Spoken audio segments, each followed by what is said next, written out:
welcome to INSPI Talk, the platform for Plan Indonesia to have dialogues about development issues, especially the one that affect young people. And also how Indonesia efforts to connect to the global issues and contribute to the global solutions as well. I'm your host, Dini Widyastuti, the Executive Director of Plan International Indonesia. And today, this is a very special INSPI Talk because we have Ibu Rina Jilani, our CEO for Plan International, with me in the studio today.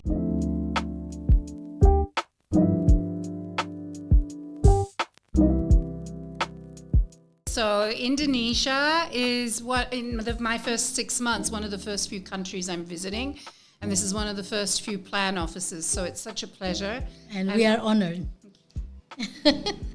So today we are going to discuss about how Plan International is transforming itself and also maybe affecting the sector in these uncertain times, both globally and also in Indonesia.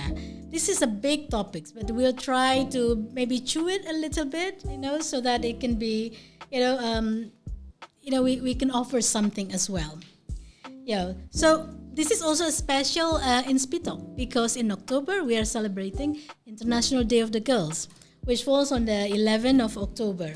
And the theme for this year is Girls on the Front Line of Crisis. So today, together with Rina, we will explore how Plan International is supporting girls' leadership, resilience, and agency on the front lines, while ensuring that their voices shape solutions from the local to the global stage. Now, first of all, I would like to ask Burina, could you start by telling us what Plan International main focus is at this moment? So, as you know, Ibu Dini, the world is in chaos. Multiple crises are converging. I think in my lifetime, this is the first time we've seen such a situation where climate change, food insecurity, displacement, they're all completely interconnected. The second issue that we're thinking about as we think about Plan and the way it's dealing in the priorities is that there's this rollback on the things that we care about, girls' rights, children's rights, education. And so, as we think about Plan, really thinking about doubling down on that. And the third area that is a priority is how to ensure that we are truly ensuring that locally led means that the power rests with communities, not just, a tokenistic consultation Not thing. just a jargon. Yeah, exactly. Yeah. And so those are the priorities for Plan to also see how it fits in. And we're dual mandate now. We deal with all sorts of crises. And development. Exactly. Often you cannot actually distinguish because it's such a nexus. Right? Yeah, it's all intertwined and you can't. And I think Plan as a priority has a great foundation because of our trust with communities and governments. We actually make the perfect humanitarian partner as well when a crisis comes. Instead of being new and sweeping in, we're actually already there and understand how to empower the local networks that we have to respond. So it makes us very good on development, which we're known for, and humanitarian. And then I would say the other area that I was just talking about, the locally led. We spend a lot of time in Plan talking about what does it mean. What does it mean? It can mean different things to different people. Exactly. But is there an underlying or is there a silver lining when we talk about localization? I think the silver lining actually is that Plan has a great foundation in it. And we were talking earlier, right, about a program that I saw here in SOE. And I was saying how it was the communities owning it. They were talking about we instead of they helped us. Yes. We did this. And to me, that means that they were involved in the co-creating. They were involved in making sure it was implemented the way they wanted. And they were owning it. And so when we pull out, Dini, that will live on. And that's a priority, I think, for Plan to hold on to. So not all bleak, right? So because what's happening in the world with the change in, geopolitical issues, the conflict, it's really difficult, to get up in the morning and think, yes, this is, there's a hope there. But, what is your takeaway? Probably something different? It is something different. And I think because we have the privilege of working with communities who aren't waiting for us in this chaos. They are getting on with things, and they just need a catalyst, like the work we do. I think that empowers us, right? They're not hanging around feeling sorry about the state of the world. We will have to do some things differently. There are going to be challenges, and we can talk about those, but certainly with communities, I think we don't have the luxury of feeling like it's all too much. Yeah. So in terms of focus, maybe there are slightly different focus, but essentially at the roots of it, Plan are still going to do what it does best with community, with young people. Is that how you feel? Or totally change direction altogether? No, I think the foundation is incredible. It's the reason I joined Plan. There is no better way of looking at the future than with youth and girls, right? For me, that is the right focus. The Foundation on Development and Humanitarian is the right focus. And our really empowering partners and local communities is the right focus. There are things that we need to do. We need to find maybe new strategic partnerships. We can't do it alone. So how do we get and build a coalition would be one. We already have some, but I think we need to really think about, in this new world, how do we bring private sector in more? How do we bring in other foundations, academics to join coalitions with us? And I think the world demands that as much money as possible goes to the youth.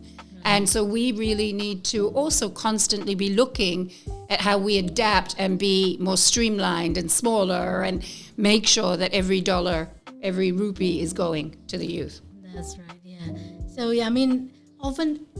coming from Indonesia and being in this, also rooted and engaged with the community, but also at the global level, I feel that sometimes people in development sector, especially at the global level, that are quite far from the community, from the young people, from participants, a bit detached and also overthinking. Yeah. So overthinking about the process, overthinking about many things, while our colleagues who are in the front line, they're doing whatever best, the best that they can to make an impact, to walk along community, to facilitate young people. Is that something that you see in other countries as well? I think it's a common problem in all organizations that the further you are away, the more theoretical it can become and the more you feel less motivated. Those that are on the front lines, you see them get out of bed in the morning and go run, right, towards the communities. So what we need to do is actually use the lessons, use the good practice, use the experiences and share that across rather than have this top-down heavy approach to process or policy, right? It should be a bottom-up. Yeah. But the onus is on us as well, yes, who are on the ground, to share our stories, because often we're not confident or we think that, that's not an important story, but all stories are important. Don't you agree? I completely agree. And I told you I was really trying to process what I had seen on the ground in Soe, which is in... By the way, it's in Entity Province, East Nusa Tenggara Province, in the eastern part of Indonesia. Yeah, and so remote in so many ways, right? But what I saw was so powerful that I wonder if our colleagues who are working with those communities really understand what they have. And that's what they were doing and the solutions they were coming up with communities. That can be a global program. It's climate smart, it's giving economic opportunities to young women. Agency and empowerment. Yeah. It was incredible. Yeah. It's changing norms as well. It is. Pushing boundaries. But because you're now in Indonesia and Asia Pacific, now sometimes when we talk about development or even humanitarian, we think about other continents. Now, Asia Pacific in Indonesia sometimes is probably the least understood or least heard country, not on the map, even though we have 285 million people in population. Yeah. It's a big, in terms of population, a big market, but also still quite a lot of needs as well in the eastern part and, far-flung areas outside the capital. But for Asia Pacific and especially Indonesia, what do you think are the key issues that probably are different when you compare it with other continents?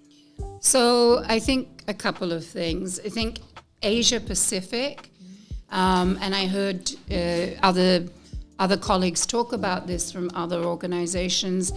It's a region that has huge capacity and talent, has huge innovation coming out of the region, has financial means in the large part, not just public but private, and has a huge drive. Now, the biggest thing that I think is different, it's also the fastest heating part of the world. Climate change is here today.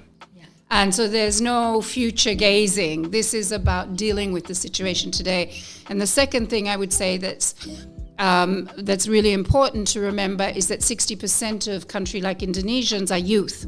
They're under 18, right? Yeah. And so on the one hand, you've got this major, what is a crisis coming and here. On the other hand, you've got this youth that we need to mobilize. And if we don't, it becomes a real problem. So you've got this really interesting... Either time bomb or bonus. Yeah, exactly. Bonus demography. Exactly. Yes. Exactly. Yeah. So really, this is a crucial time to focus on children and young people. Yeah. And also, we are happy to share that we have, especially with climate change, we have this program, Youth Leadership Academy for Gender and Climate Actions. And this is not just about talking, but not just about presenting, but actually doing actions. Yes. Young people, give evidence that they can do something to reduce the impact of climate change in various forms. And this is a program in multiple countries, so we're very proud of that. And I think this is a seed that can be replicated for young people all over the world. Yeah, absolutely. It's a really... interesting program in that it is common in 5 different countries in Asia, right? Yes. And you're going to exchange lessons, and the youth are put front and center in developing solutions and advocating for. I think it's a really important one to continue. Yeah. Talking about sharing, young people know this better than we do. They share a lot on social media. And we've been hearing the importance of our social media to promote awareness, but there's also the darker side or the negative side of social media and how it linked to mental health issues. And Rina has been here for a few days, but also you hear that from young people. Maybe can you share what did you hear from them? What's your thought about that? Yeah. We were talking to youth, actually, where they were talking about absolutely that social media, again, is a force for good, but it's also a really, really dangerous one if we're not teaching youth and communicating with youth about that potential. And we heard today about, one young woman was telling us how if you sit at the table with your phone, there's not one of you, there's 2 of you. It's it lives a life of its own in a way. It's to suck you into another universe, right? And then disconnect you from the real connection, human connection. Yeah. Which is, very true. And when I was growing up, my parents worried about me being out there.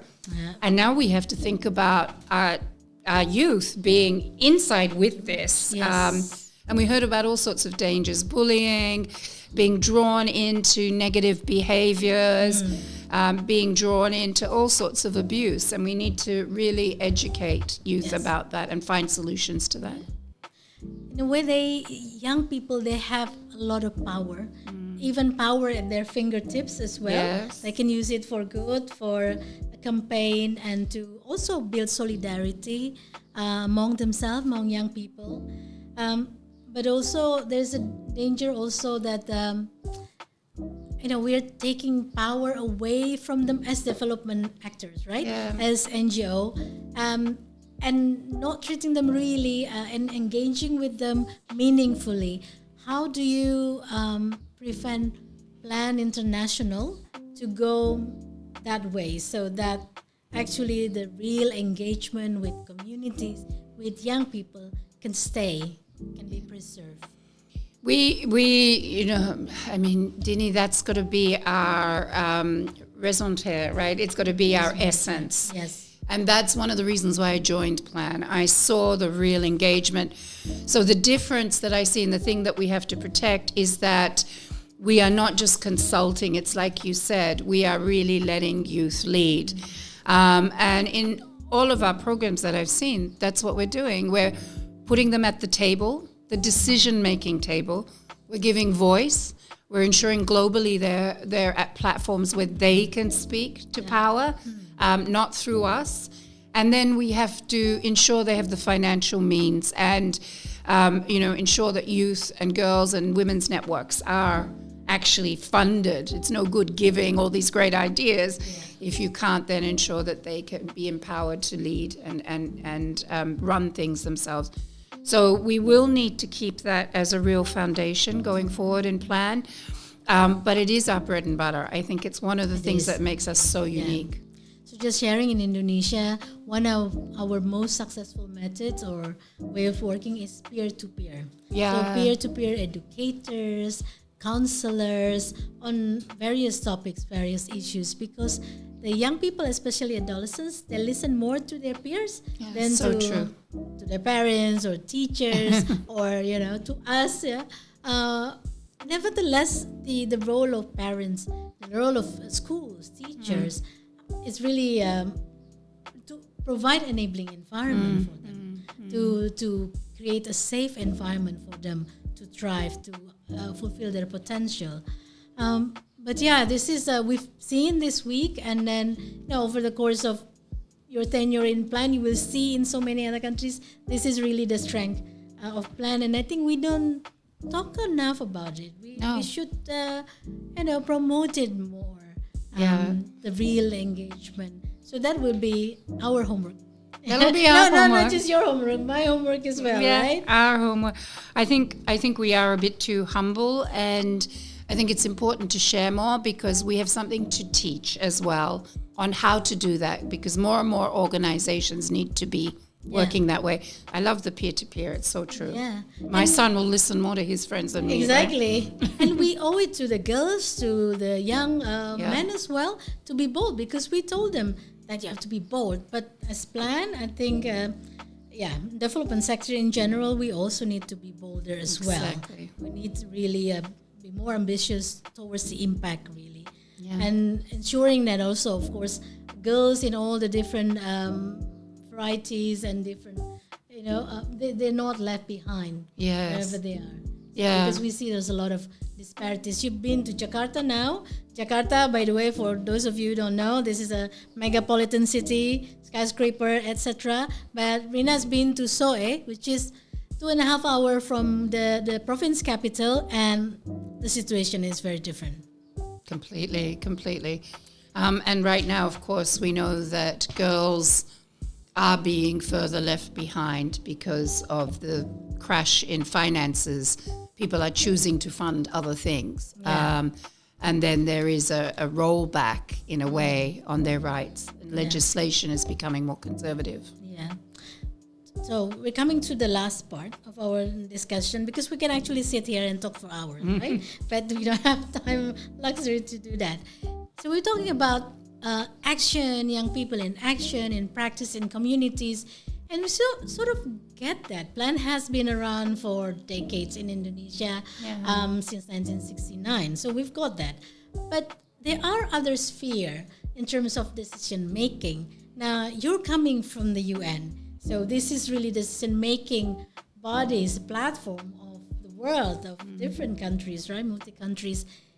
What would you say that we need to create or facilitate to ensure that these young people are at the table, not just at the periphery, not just like a tokenism like one or two, but really at the table, at the decision-making level? Well, I think we very much support youth to be at these platforms, at these forums, the United Nations, but other places. We also give access to politicians. I've been in the EU recently, and the senior people in the EU, the commissioner, when Plan said we have young people here who have something to say, they open their doors. So I think there's a real willingness to want to listen. We just need to provide that opportunity.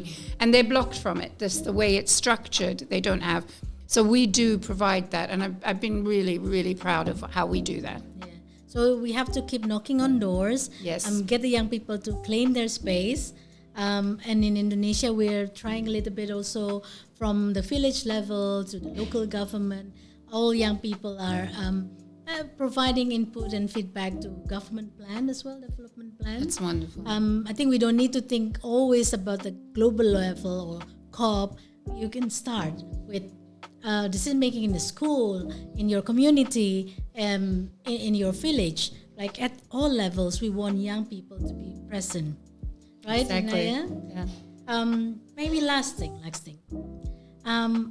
On the media and public discourse, this thing about localization and decolonialization. This is all the big words and big thing. But essentially, what is it that we would like to do, or to what is the ambition there? The old ways were, the whole old system of development was created for another time, right? It was created in the 40s. After the World War. After the World Wars, right? And the world is now saying that doesn't fit for us anymore. We want agency. We are going to control our destiny, and we have the resources and talent to do it. And what excited me at the UN was that the South-South were connecting, whether it was parts of Asia connecting with each other, or it was part of the Americas connecting with Asia or Africa. They were not sitting in the usual sort of forums where the Europeans and others As a central. They were saying, okay, you do that, we're going to go off, we've got ideas that we're going to share with each other and ways to connect. And I think we're already in it, quite frankly. It's happening. We just need to facilitate that sort of local empowerment. Yeah. So, friends, what we hear today is about transformation. It is possible that the power are indeed shifting south to south, and the young people are taking center stage. But we need to build partnership, continue building partnership with dignity and equity in mind at all levels. At Plan International, globally, and here in Indonesia, we remain committed to ensuring that all girls can learn, lead, decide, and thrive, and that they are healthy, that they are safe, they are smart, educated, and they have agency to participate in decision making. They have skills that empower them to be young adults for employment, for their livelihood. And most of all is that we would like to build connection, young people with young people. So hopefully together, and also with your help, we can make this happen. Rina, thank you very much for our conversation today. Thank you. Thank you, and then hope you enjoy the rest of your stay in Indonesia. Oh, I'm loving it. I love this country, so thank you. It's been such an honor to be here. Wait until our next Inspito. Bye for now. Bye.